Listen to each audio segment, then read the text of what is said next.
Ladies and gentlemen, so nice of you to join me.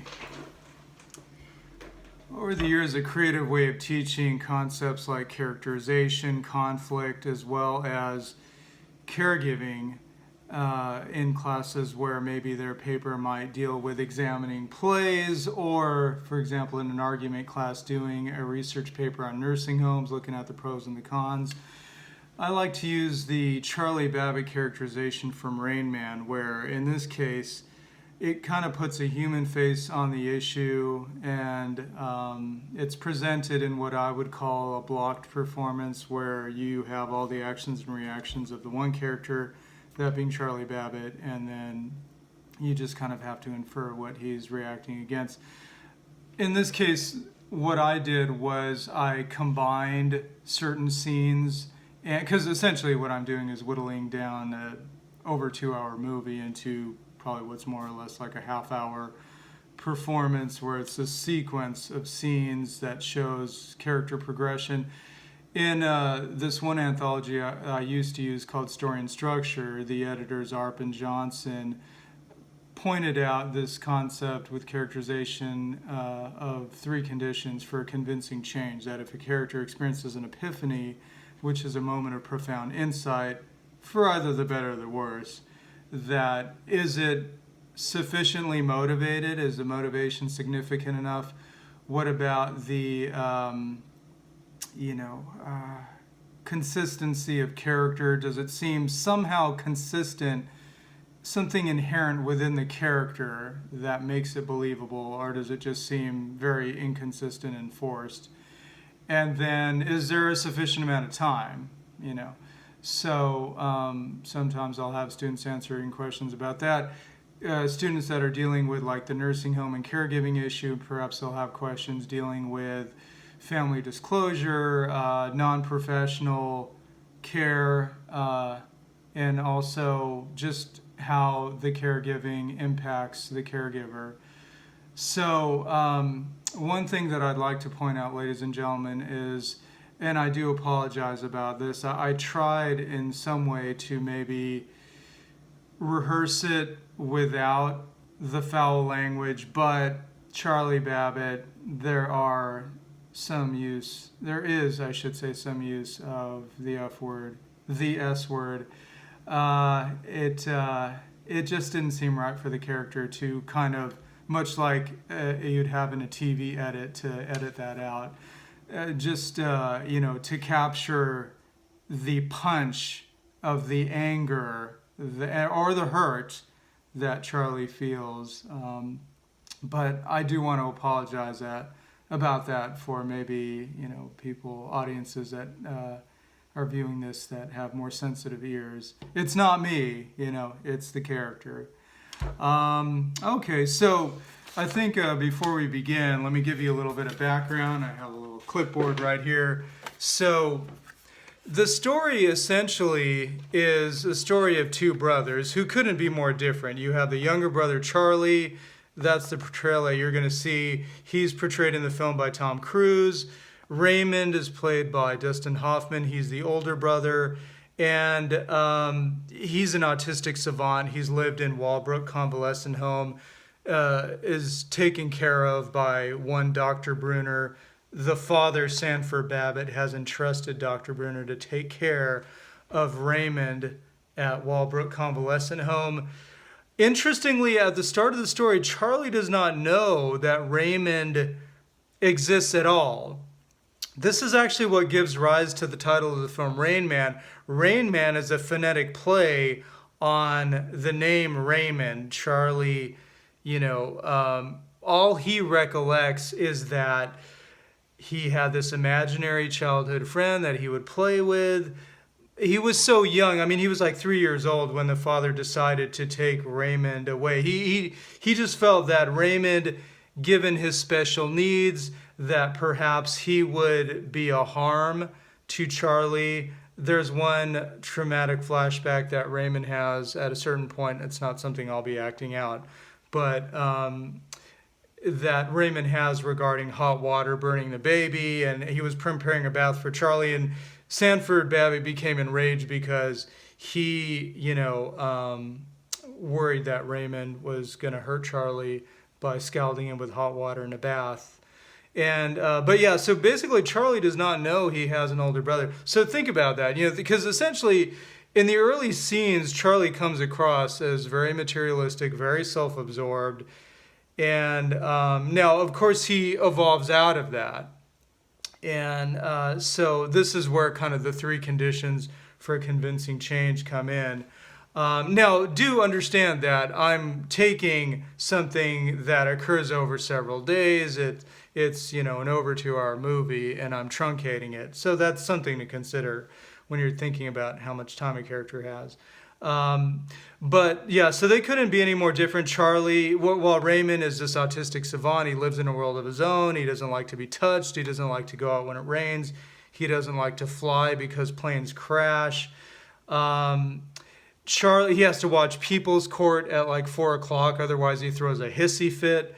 Now, Charlie is, like I said, he's self-absorbed, materialistic, kind of young bachelor guy. He's a foreign car salesman. He has his own like foreign car business. He has a French girlfriend. And yeah, so they couldn't be any more different. Now, at the start of the film, so in the opening scene, Charlie, or at least in the opening scene, not in the film itself, but in my performance, Charlie is being read the contents of the will, and think about how he's reacting to that. His father is a multimillionaire. He has a $3 million estate. Now, Charlie, of course, is sweating. He's very nervous here because he did not have a great relationship with his father, and he ran away from home when he was like 15 or 16. And and they're pretty estranged. It's known that Sanford did try to reach out to Charlie, but Charlie has his walls up. He has his armor. He's trying to protect himself. He doesn't want to be hurt. And now, so he worries that his father's going to screw him in the will, and his fears prove to be well founded because while he inherits his mother's prized rose bushes and this classic car, this Fireball 8, which actually served as a source of conflict between father and son, that's actually in the second scene. You'll see a little bit of illumination regarding that. So he gets these. The $3 million estate goes to this beneficiary that Charlie doesn't know who the beneficiary is. It turns out that that is his brother, who he never knew, his older brother Raymond. Turns out to be this beneficiary, which Charlie, of course, once he finds out his brother's an autistic savant in this convalescent home, he thinks this is some sort of sick joke. And so he wants to get custody of his brother. So let's start with the opening scene. Now, also, it's important to note that the mother has been deceased. He never really had a relationship with his mother as well. Okay? So what we'll do is I'm going to use, over the years I would act this out for the students, but kind of inspired by the COVID quarantine, obviously I can't physically do that. So I thought this would be a good, interesting way to keep this forever for posterity, and it'll be on my YouTube channel. I'm going to actually use this as a sort of director kind of clapboard, like in between scenes, like when a scene ends, I'll just do that just to kind of frame the ending of the scene. So we'll see how that works. Okay, so in the opening scene, Charlie is being read the contents of the will, and just think about all the things that are going through his mind.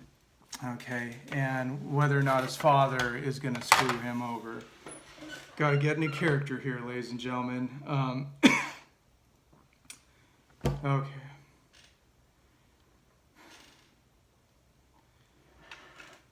Could you repeat that last part? Beneficiary, what is that? What does that mean? How does that work? Who controls the will? You? You control the will? Disappointed? Why should I be disappointed? I mean, I got an old car tonight. I got rose bushes. I mean, this beneficiary guy, he got $3 million, but he didn't get the rose bushes. I mean, I definitely got the rose bushes. I mean, those are rose bushes. No need to what? To be upset? To be upset? There is a hell, sir, and my father is residing down in there, and he is looking up, and he is laughing his ass off. I mean, Sanford Babbitt, did you want to be that guy's son for a minute? Were you listening? I'm just going to have to repeat it all back to me because I can't believe my fucking ears.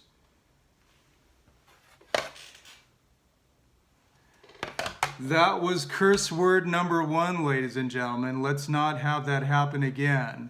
No, actually, unfortunately, Charlie's quite angry, as you see, so it will happen again. Oh, I can assure you of that. All right, so in the second scene, which is actually a combination of scenes in the film, I call it childhood confessions, where basically his girlfriend, who, like I said, she's French, she doesn't understand certain English expressions very well, she asks Charlie how the reading of the will went. And, you know, for the first time, Charlie, who's always kept his emotions in his past very close to the sleeve, he opens up to his girlfriend. And this is also where he, you know, points out the imaginary childhood character known as Rain Man.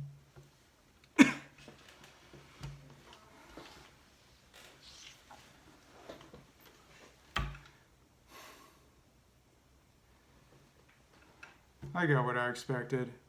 You know, it's like I told you before. I mean, my mom died when I was very young, and it was just the two of us. And we just didn't get along.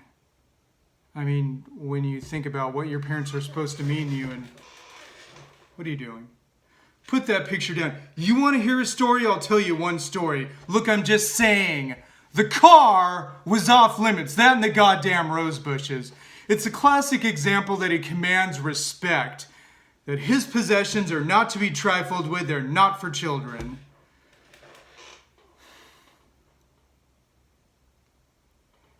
So, I'm 16 years old, and I come home with almost all A's.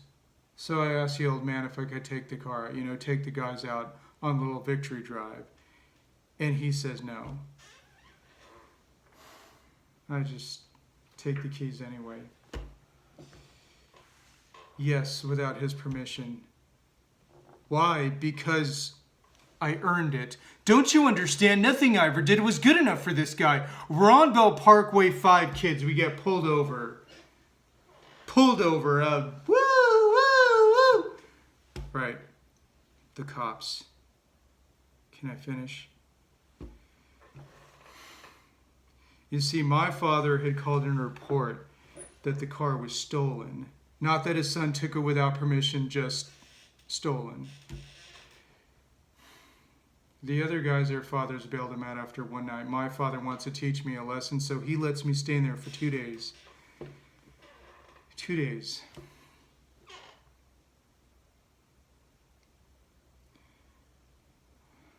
I never saw him after that. Yeah, I was scared. When I was scared, the Rain Man would come and he would sing me to sleep.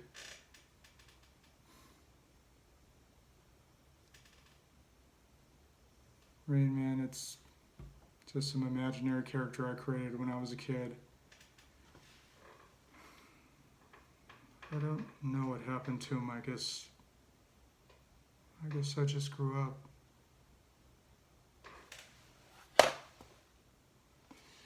Okay, so that was a childhood confession scene there, ladies and gentlemen. Now, he hatches a plan. He wants to find out who this beneficiary is. And as, like I said, he doesn't know that that is his older brother. He doesn't know he has an older brother. So he tracks, after doing some investigative work, he tracks the beneficiary down to Walbrook Convalescent Home, and which, of course, he's very confused by. He has a conversation, with Dr. Bruner. And again, this is a combination of scenes in the film, but for all intents and purposes, let's just say that this is taking place in Dr. Bruner's office. And Charlie initially, he's asking Dr. Bruner about, who the beneficiary is. So now at a certain point in the scene, the way that I am kind of restructuring it is so he's going to look out the office window and he's going to see Raymond playing around with the fixtures on his Fireball 8 car. And so he says, get away from that. That's not a toy. Bruner, who is this guy? And that prompts Bruner to tell him, well, this is actually your brother. So you see how he reacts to this news. And, obviously he's still very much in the mindset that my father has screwed me over. Okay. Yeah. All right. So, we'll just start the scene where Charlie's very confused, obviously.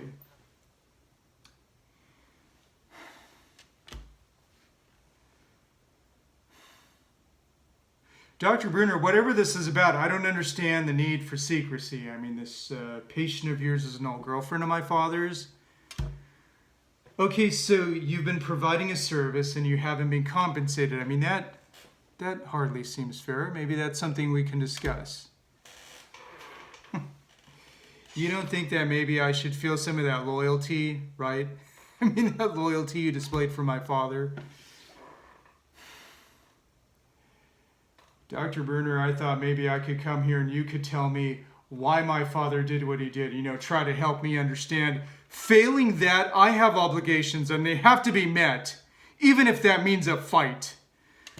All right, now you were saying that you've been taking care of this patient since 1960.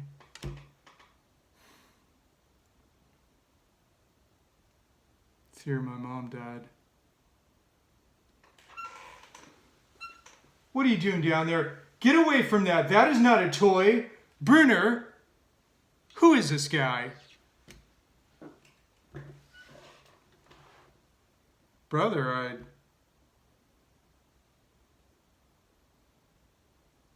don't have a brother.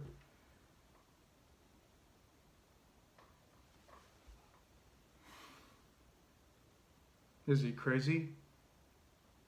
Okay, so he's retarded. He's not crazy, he's not retarded, but he's here. Autistic. I don't know what that means. In English, you're talking over my head. So you're basically saying he lives in a world of his own. Well, that's original. So let's see, he was admitted in 1960, 65, 75, 85. So I was like 3 years old, right? I mean, you knew he had a brother. You knew I was his brother. What's the point? What's the goddamn point is why anyone tell me that I had a brother? What would I have done about it?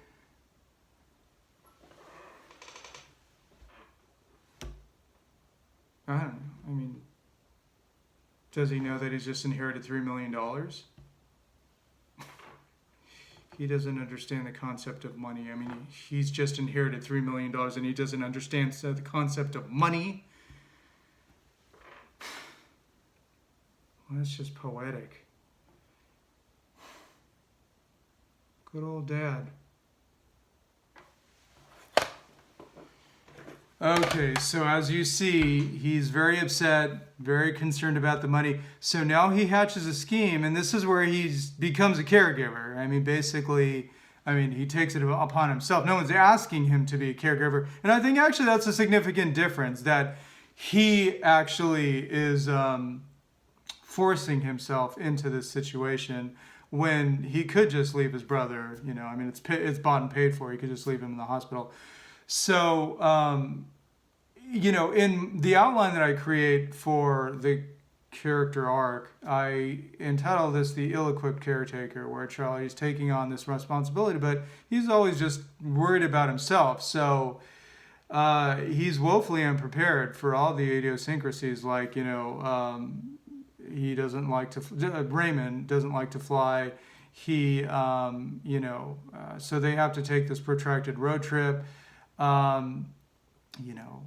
Raymond doesn't like to be touched. He wants to eat 8 tater tots and not 4. He wants to watch People's Court at 4 o'clock.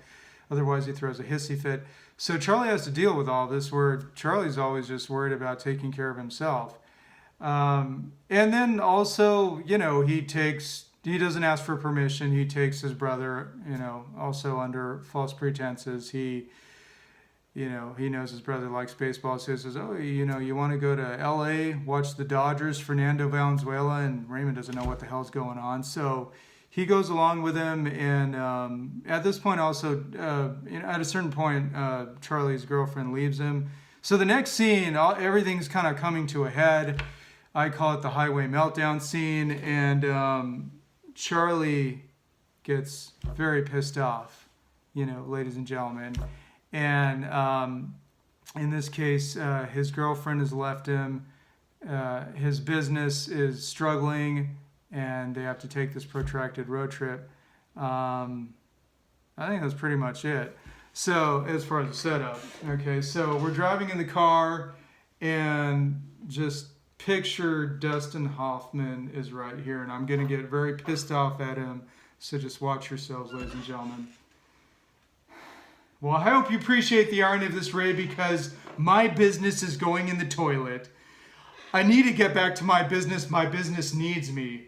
I should have been back there like 3 days ago. Instead, we had to waste away 2 days at the Happy Line Motel in Bumblefuck, Missouri, because you didn't want to go out when it rains. You ever taken a shower, Ray? It's the exact same thing. You just get a little wet. A shower is in the bathroom. I guess that just puts an end to that conversation. Underwear. What are you talking about, Ray? I just gave you a fresh pair of mine this morning. You don't have to go to Kmart to get underwear, Ray. No, Kmart is like 50 miles in the other direction. You don't want to take the highway. We had to take some shit secondary road. I got to make up time. I know you hear me in there. You're not fooling me with this for a second. Just change the channel there, Ray. Yeah, we could have flown. Well, you didn't want to fly, did you? Because for some reason, American Airlines United, they have crashed. All airlines have crashed at one point or another, Ray. That doesn't mean that they're not safe to fly in. What? Qantas? Well, it does me a lot of good, doesn't it, Ray? Because you see, Qantas does not fly directly to LA. That's right, you got to go to Melbourne. You got to go to Melbourne, Australia to get the flight that takes you back to LA. Raymond, did you hear what I said? Shut up! Damn it! I mean, what difference does it make where you get underwear? Underwear is underwear. Wherever you go, it will always be underwear, whether you go to Kmart or wherever. You know what I think, Ray? I think this whole autism is a pile of shit because you can't tell me that you're not in there somewhere.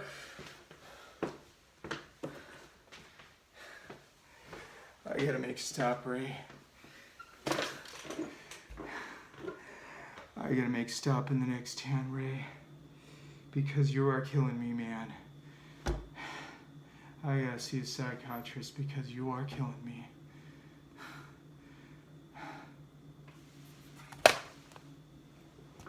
Alright, so as you see, ladies and gentlemen, not very happy. However, he does have an epiphany where in this case, he starts to get a lot more empathetic. He, like say for example, there's one scene where he totally essentially embarrasses himself by passing him and Raymond off as Nielsen representative ratings. I don't know if, today's current generation knows about Nielsen ratings, but essentially these were for TV shows. And it would track, the popularity of TV shows. So in this case, Raymond has got to watch People's Court at 4 o'clock. So, he tries to, pass themselves off as these representatives to get into this household. Now, also, he does buy a portable TV so Raymond can watch his shows. There's also a scene where they're in the desert and he has a convertible top down and he basically applies sunblock. And, yeah, I mean, just these kinds of things Charlie would not do, given the character he was in the opening scene.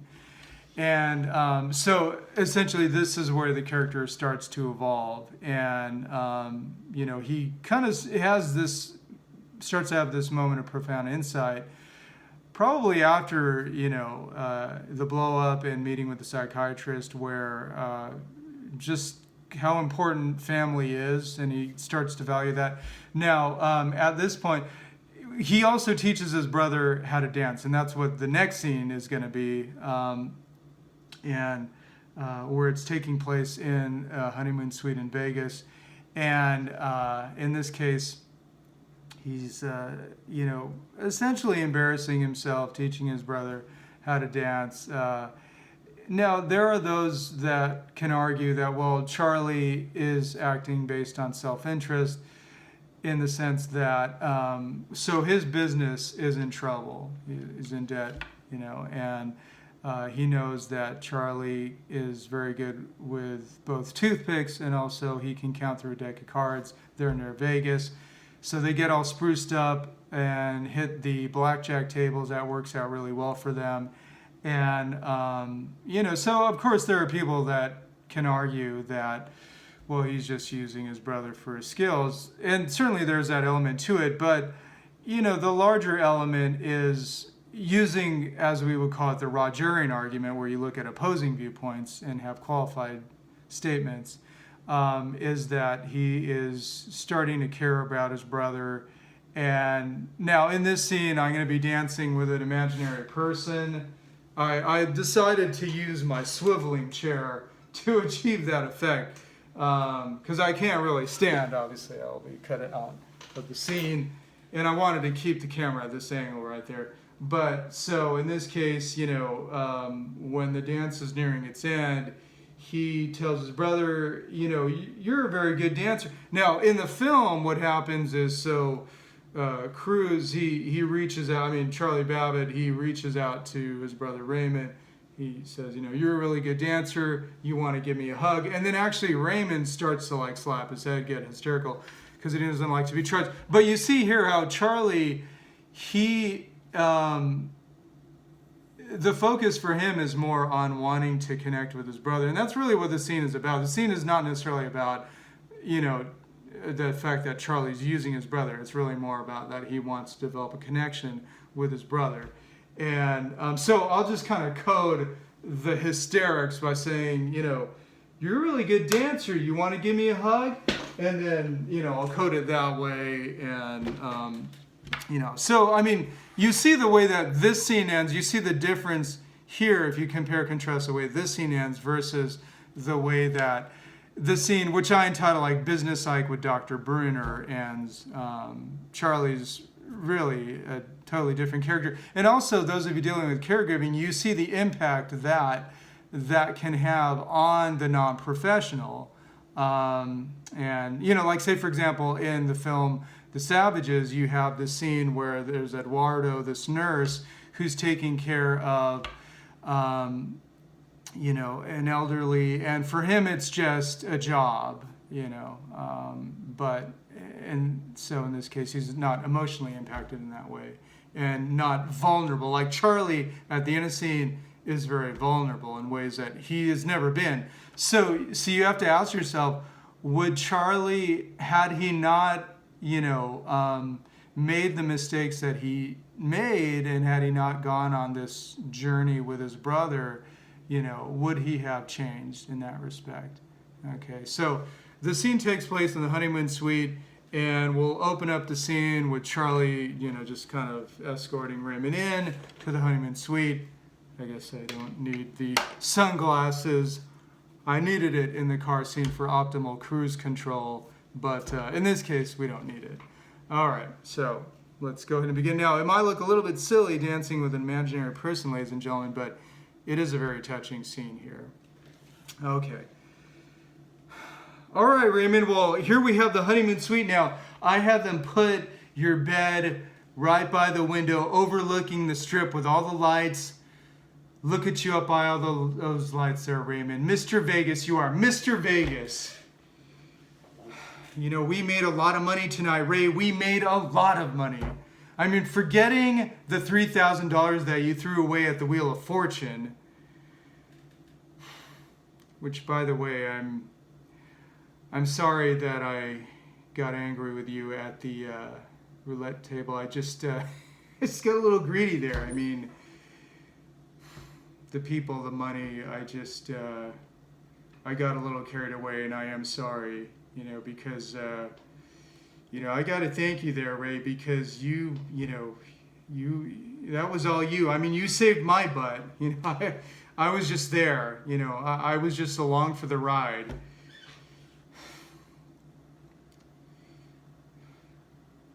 I'm apologizing.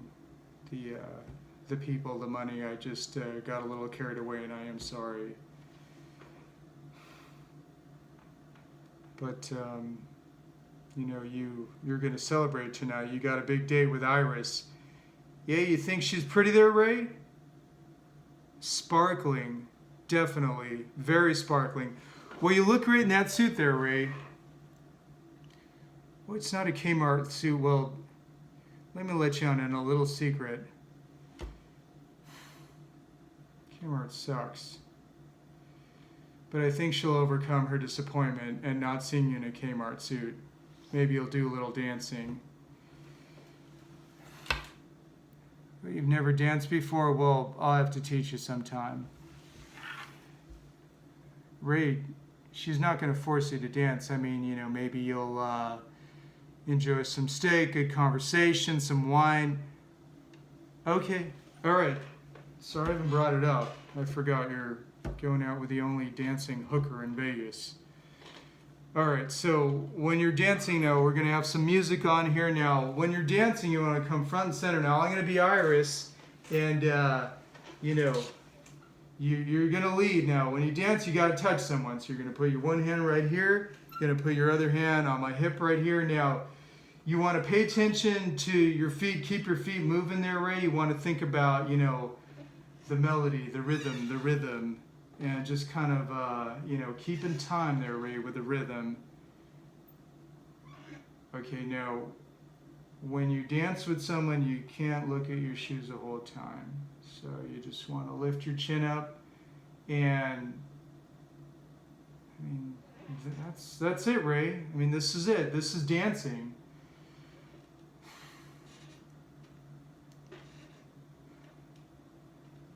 We are dancing. I don't know about you, but I'm feeling pretty silly right about now. Okay, so the song is coming to a close, so you just want to kind of slowly, you don't want to startle Iris. You just want to kind of slowly disengage and, thank her for the dance, and that's it, Ray. I mean, all right. You are a really good dancer. Yeah, you want to give me a hug?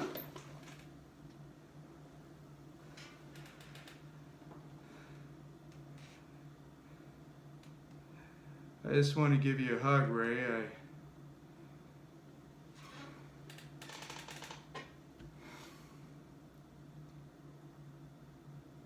just felt like giving you a hug. Okay, so we get some character evolution there, ladies and gentlemen. Now, in the final scene, which again in the film it's a combination of scenes, but Charlie is, the way I've repurposed it is it's a conversation with Dr. Brunner, and he is trying to find out. I mean, essentially in the film there's actually a psych evaluator or some sort of evaluator as well, who's actually played by the director of the film, but in this case, they're just trying to find out if Raymond is capable of living on his own. And it opens with Dr. Brunner. I mean, the way I've repurposed it, it opens with Dr. Brunner offering a check for $250,000, which Charlie rejects. And, and then it picks up from there. Now, at a certain point in the scene, which I kind of will code through my facial expression, that, you'll see me smiling, and then you'll see me very, disconsolate. But basically, in the film, the evaluator, in this case, we'll just have it as Dr. Brunner. But there's two questions asked. One, do you want to live in LA with your brother? And Raymond answers in the affirmative. Charlie's very happy about that. But the second follow-up question is, do you want to go back to Walbrook? And Raymond also answers in the affirmative. And of course, Charlie is, very disheartened by that I didn't make any headway there. But in actuality, first of all, Raymond not distinguishing between the two really highlights what the nurse earlier in the film at Walbrook was noting, that, I feed Ray, I play and watch baseball with him. I'm the most important person in his life. But if I were gone the next day, he wouldn't even know I was gone, because his mind just doesn't work like that. People are not his biggest priority. But interestingly, having said that, now one thing that I'm actually not able to portray because it's just me, but in the film, so the last line that I'm going to use is Charlie says, I like having you for a brother. I like having you for my big brother. And in the film, Raymond, who never liked to be touched, he actually touches foreheads with Raymond. And Charlie, he goes back to Walbrook, and that's really a realistic ending. Obviously, that would be kind of too much of a unrealistic, happy, cliched ending. So the ending is actually more realistic. Now, of course, Charlie, can visit with Raymond. But so really, in many ways, the film is largely about Charlie's, although Dustin Hoffman won the Best Actor award, and well deserved. But what about Cruise, man? It was a conspiracy against Scientology right there. No, but Cruise, he deserved at least a nomination, which I'm not sure if he got. You'd have to do the research there. But so in this case, in large part, the film is really about the impact that it had. On both brothers, but really Charlie is the one that changes in the more extreme fashion. Okay, so let's finish this off, in a highly emotional fashion. So let's open it up. Dr. Bruner is offering Charlie a check for $250,000 just to leave his brother alone, which Charlie rejects. What's this? It's a check for $250,000.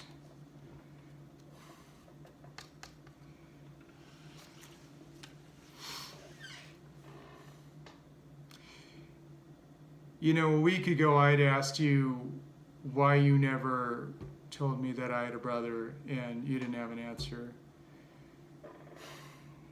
It's funny, I'm not so pissed at my father that he cut me out of his will. You knew him. You knew probably over the years he tried to contact me. I didn't return any of his calls. I was a prick. If it had been my son and he didn't return any of my calls, I would have written him out, fuck him. It's not about the money anymore. I just don't understand why couldn't anyone tell me that I had a brother? Because it would have been nice to know him for more than just the past few days. So you want to find out if Raymond is capable of living on his own? Well, I've spent a lot of time with him, so I can answer any question that you have. Right. Initially, I took him from Walbrook without permission. My father had just passed away. I was upset. That was wrong. Kidnapping, that seems a little strong. I didn't kidnap my own brother. What do you mean by outburst? Okay, all right. He had what you call an outburst because he didn't want to fly, so he didn't fly. He had another one this morning because the smoke alarm went off, but you see, he's fine now. This is bullshit because I could tell you everything and I could tell you nothing. You still wouldn't know the difference. He would still be exactly the same. No, I'm not being argumentative there, Dr. Bruner. I'm just being truthful. Okay, I'm being honest. It sounds like you've already made up your mind. I guess I'll just have to see you in court. Look, my brother has come further with me in the past few days than he's ever come with you in his entire life. I'm not hurting him. He's not hurting me. Why are you interfering? Here, this is my family. I mean, Jesus, I had a father I didn't even know, a mother I hardly knew. Now all of a sudden I finally find out that I have a brother and I'm supposed to give him up? I understand that this sounds unreasonable to you. And certainly when it started out, it had that quality to it. But, I mean, you have to understand that when we started out, he was my brother in name only. And this morning we had pancakes. See, I made a connection. He is capable of so much more than you think. Well, you want what's best for Ray. I'm all for that. Ray, Dr. Bruner is going to ask you some questions, so you answer them honestly. Go ahead.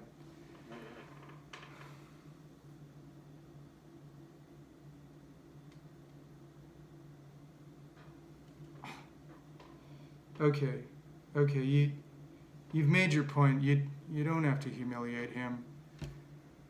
It's over. Dr. Bruner can have some moments alone with my brother.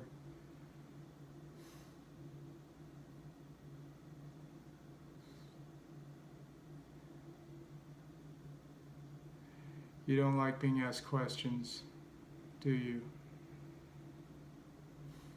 There's not going to be any more questions, Ray. It's just no more questions. You see, Dr. Bruner really likes you, and he wants to take care of you. But that doesn't mean that I can't come see you whenever I want. You know, what I said earlier about being on the road with you, I meant connecting. I like having you for a big brother, Ray.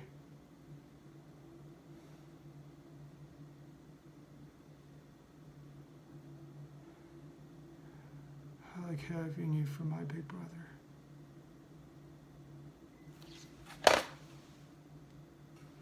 Okay, so there we have it, ladies and gentlemen. Thank you for going on the emotional journey. If you're in a class of mine, you'll probably have to deal with homework questions. Au revoir.